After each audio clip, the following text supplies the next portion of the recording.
In a growing application, the backend is often under pressure from the front end. When a product manager decides a dashboard needs a specific data view, the front-end team frequently requests a custom endpoint. Back-end engineers reactively create a new route to handle that single requirement. Over time, this reactionary pattern causes the codebase to expand. What began as a simple set of data retrieval scripts becomes a collection of tightly coupled, brittle remote procedure calls, or RPCs. Every new feature requires a bespoke command. This network map shows the resulting architecture. There is no naming convention. A broad request like /getUserData sits next to a hyper-specific single-use request like /fetchActiveUsers for dashboard. The backend becomes a repository of isolated verbs. As the application grows, this web of custom commands expands. The system lacks predictable rules. Onboarding new developers becomes difficult because they must learn a massive dictionary of custom, arbitrary endpoints to understand how the client and server communicate. The root cause of this chaos is architectural. The engineering team is treating the network like a set of custom function calls. They are commanding the server to execute specific actions rather than utilizing the standardized protocols of the web. The alternative is a move toward resource-oriented architecture, widely implemented as REST. Instead of designing endpoints around the actions the server performs, you design them around the data itself. A scalable backend is achieved by establishing a strict architectural contract. This prevents immediate front-end demands from dictating the long-term structure of the server logic. The core rule of REST is the separation of the identifier and the action. URLs must identify the target resource, the noun. They do not describe the action being performed, the verb. A traditional RPC endpoint like /createUser violates this rule. It hard-codes the action of creation into the routing path. If you need to update that user later, you have to invent another path entirely. REST maps standard HTTP methods to a uniform URI, like /users. A POST request here handles creation. A GET request retrieves data. To modify records, PUT handles replacements and patch handles partial updates, directed at a specific identifier like /users/123.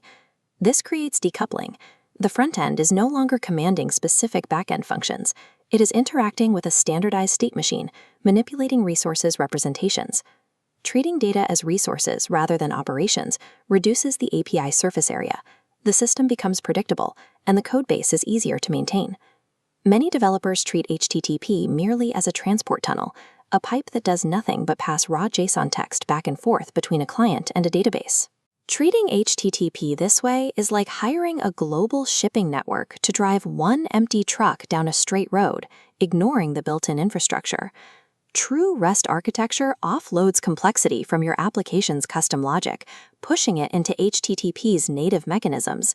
REST uses precise HTTP status codes, like 201 created or 400 bad request, to communicate outcomes.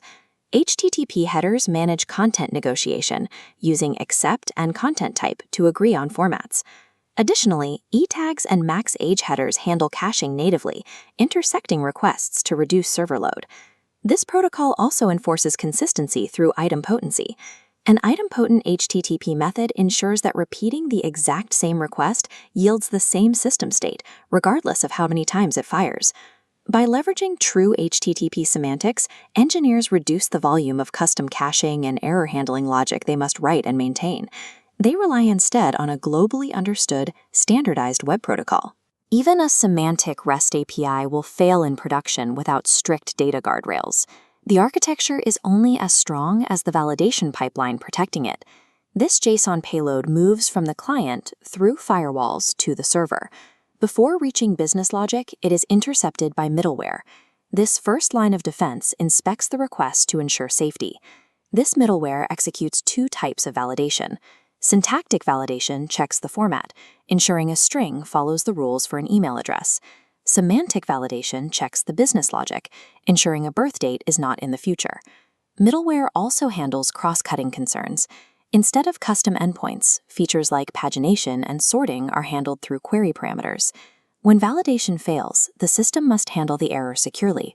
Returning detailed stack traces to the client creates a vulnerability, revealing your database structure to attackers. To prevent this, backends use fuzzing. Instead of returning a specific error like user not found, the server returns a generic invalid credentials. This prevents malicious scripts from testing random usernames to find valid accounts.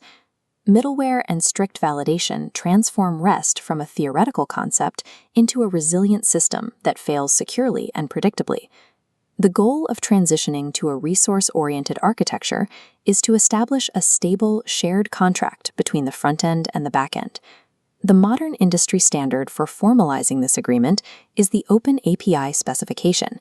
It defines the paths, parameters, schemas, and security definitions for every resource in the system. On the left, the legacy codebase. On the right, an Open API document rendered in Swagger UI. Every method and response is cleanly mapped out. This enables API-first development. The architectural standard is agreed upon before application code is written. This standard enables automated generation of interactive documentation, client-side SDKs, and mock servers. The front-end team can begin working once the specification is finalized. Building a REST architecture requires upfront rigor. Engineers must define domain models, map out resource hierarchies, and configure validation middleware before any data moves. This upfront investment allows for true operational independence. Because the contract is defined and the routing is standardized, teams can iterate on their own environments without breaking the system. Transitioning from chaotic RPC to REST changes how teams coordinate. It turns a web of brittle scripts into a predictable architecture that supports long-term growth.